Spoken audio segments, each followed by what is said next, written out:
Hello guys, আজকে আমি মসুর ডাল দিয়ে লাউ শাক দিয়ে একটি অসাধারণ রেসিপি তৈরি করব।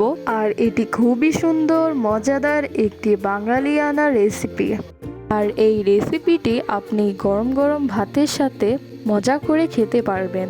আর এই রেসিপিটির মেন ইনগ্রেডিয়েন্ট হচ্ছে লাউ শাক এবং মসুর ডাল। আপনারা দেখতেই পাচ্ছেন আমি এখানে বেছে বেছে লাউ শাকের কচি ডগা ডাঁটা এসব বেছে নিচ্ছি। তো আমি এখানে কিছু ইনগ্রেডিয়েন্ট নিয়েছি। এখানে কিছু ইনগ্রেডিয়েন্ট আছে, যেমন ধনিয়া গুঁড়া, জিরা, টমেটো, রসুন, কাঁচামরিচ, তেজপাতা, দারচিনি। তো এখানে আমি 1 লিটারের মতো পানি দিয়ে দিচ্ছি। তারপর পানিতে আমি 1 টেবিল চামচের মতো লবণ দিয়ে দিলাম। এরপর আমরা এর মধ্যে 1 চামচের মতো হলুদ দিয়ে দিলাম। তো এখন ভালো করে নাড়তে হবে যাতে পানির সাথে সবগুলো মিশে যায়। এখন আমরা সবগুলো তেজপাতা দিয়ে দিলাম, তারপর আমাদের দারচিনিও দিয়ে দিলাম। তো 1 কাপের মতো ডাল আমি ভিজিয়ে রেখেছিলাম, সবগুলো দিয়ে দিলাম। আর আপনারা যে যতটুকু ডাল খেতে চান ততটুকু পরিমাণে আপনারা ডাল ব্যবহার করবেন। তো আমি সবগুলো ইনগ্রেডিয়েন্ট মিশিয়ে নিচ্ছি। আর আপনারা যে যতটুকু ডাল ব্যবহার করছেন ওই হিসাব করে পানি ইউজ করতে হবে।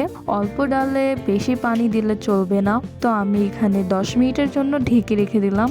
তো এখন আমাদের সেদ্ধ হওয়ার আগ পর্যন্ত এবং বলক আসা পর্যন্ত কিছুক্ষণ ওয়েট করতে হবে।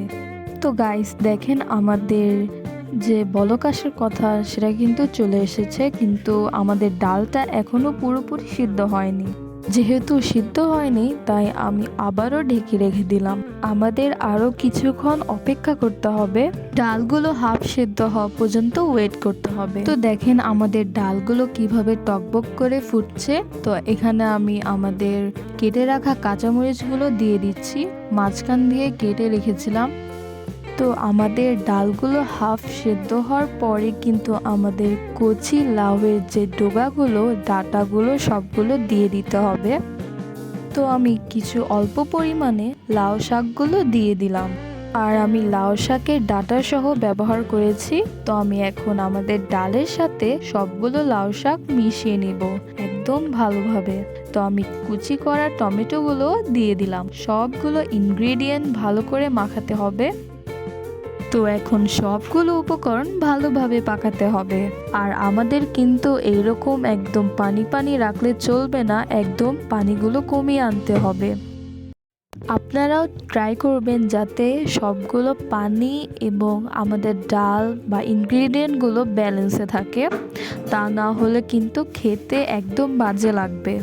আর আমরা কিন্তু একদম ঘন ঘন ডালটা খেয়েছি, খেতে খুব সুস্বাদু লেগেছিল। আর এইটা হচ্ছে আমাদের রেসিপির মেইন পার্ট। এখানে আমি শুকনো মরিচ এবং রসুন নিয়েছি। তো ধনিয়া গুঁড়ো, জিরা সবগুলো আমি একসাথে তেলে ভেজে নিব। তো এখানে একটা আলাম পেঁয়াজ আমরা কুচি করে দিয়ে দিয়েছি। তো একদম হালকা পোড়া পোড়া এবং ব্রাউনিশ করে ভেজে নিতে হবে।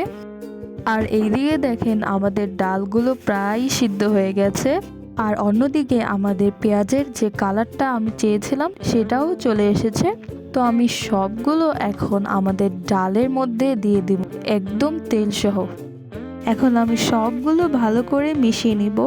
আর আমাদের এই পার্টটি কিন্তু কোনোভাবেই মিস করা যাবে না, তাহলে আমাদের রেসিপিটি একদমই নষ্ট হয়ে যাবে। তো আমি কিছুক্ষণের জন্য ঢেকে রেখে দিয়েছিলাম। তো আমাদের রেসিপিটি তৈরি হয়ে গেছে। আর এর সাথে যদি আপনারা গরম গরম ধোয়া ওঠা ভাত ট্রাই করেন তাহলে অনেক সুস্বাদু লাগবে। তো আপনারা কিন্তু একদম কম খরচে ডিনার বা লাঞ্চের জন্য এই স্পেশাল রেসিপিটি তৈরি করে নিতে পারেন। তো আজকের জন্য এতটুকুই।